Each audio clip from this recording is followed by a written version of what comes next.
మేడారం జాతర ఈసారి ఎన్నో అద్భుతమైనటువంటి వాతావరణాన్ని కల్పించబోతుంది. మేడారం వచ్చేటువంటి భక్తులకు గతంలో కంటే భిన్నంగా ఈసారి మేడారం జాతర కనిపించబోతుంది.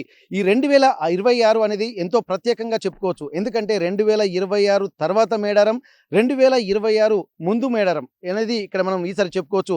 గత మేడారం జాతరలో మాత్రం గతంలో ఉన్నటువంటి పాత గద్దెలు అలాగే మంచి వాతావరణం ఉంది. కానీ ఈసారి మాత్రం కాంగ్రెస్ ప్రభుత్వం ఎంతో అద్భుతంగా మేడారం గద్దెలను ఒక సీక్వెన్స్‌లో పెట్టి భక్తులకు అంటే ఎన్ని వేల మంది భక్తులు వచ్చినప్పటికీ కూడా ఒకేసారి లక్షలాది మంది భక్తులు కూడా దర్శనానికి వస్తారు కాబట్టి ఎవరికీ ఇబ్బందులు కలగకుండా దర్శనాల కోసం ప్రత్యేకమైనటువంటి ఏర్పాటు చేశారు. ఎందుకంటే దినదిన ప్రవర్ధమానమై వెలుగొందుతున్నటువంటి మేడారం జాతరలో మరోసారి చరిత్ర చెప్పుకునే స్థాయిలో విధంగా ఏర్పాట్లు కూడా జరుగుతున్నాయి. ఇప్పటికీ 250 కోట్లకు పైగా నిధులు కేటాయిస్తూ అనేక అద్భుతమైనటువంటి ఏర్పాట్లు కూడా చేయబోతున్నారు. భక్తుల రద్దీని దృష్టిలో పెట్టుకొని రోడ్లు కూడా వెడల్పు చేస్తున్నారు.